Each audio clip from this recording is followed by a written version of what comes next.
Back, if you filled up your gas tank lately, you know that gas prices are high, like abnormally high. Yeah, according to AAA, the average price here in Connecticut is higher than the national average, which usually happens. But the statewide average is at $3.54 per gallon, and the national average is at $3.41 per gallon. Experts are warning that gas prices could get up upwards of $5 a gallon, which is just crazy. Makes you want to start walking. Yep, that's true. Today we are joined by Patrick DeHaan of GasBuddy.com. Thank you so much for being here with us. Thanks for having me. All right, Patrick, so question here. With supply and demand, how high do you think these gas prices are going to get? You just heard $5 an hour. Is that for real? Or $5 a gallon? I don't think it will be. Yeah, no, I know what you meant there. I don't think that that's going to happen unless you're in some rural community or surfing in California. Connecticut is not going to see an average of $5 a gallon. Now, you could see a station try to, get some headlines, but that's not coming to a station near most people. In fact, prices today, as you mentioned, about $3.52 a gallon.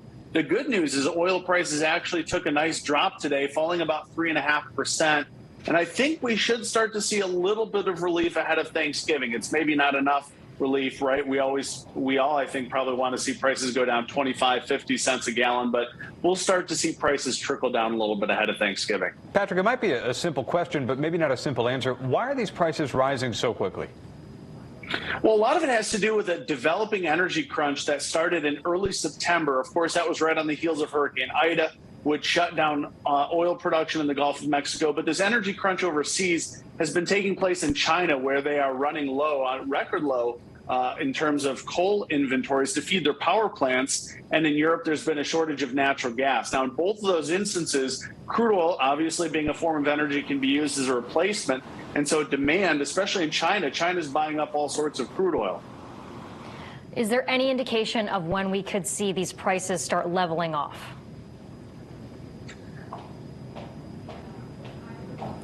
Can you hear me, Patrick? Yes. I'm hearing several voices, but okay. we can expect, I think, a little bit of price relief here in the months ahead. Like I said, are we hearing more voices? Yes. Oh, no. I don't hear them, but that's okay. So, maybe on Friday we will. Yeah, that's true. Yeah, maybe it's voices telling gas prices to go down. I think that's what will happen, but I don't think more meaningful relief will come until 2022. So if we can buckle up, obviously prices are at 7-year highs. I think we'll see a little bit of relief ahead of Thanksgiving, but then into 2022, OPEC is slowly increasing production. So the good news is I think by early 2022, that increase in production will allow for potentially more declines. But keep in mind, we're in a pandemic, so anything can really change. Patrick DeHaan from GasBuddy.com. Patrick, we appreciate it. Thank you. Thank you very much. Thanks for having me. All right, let's talk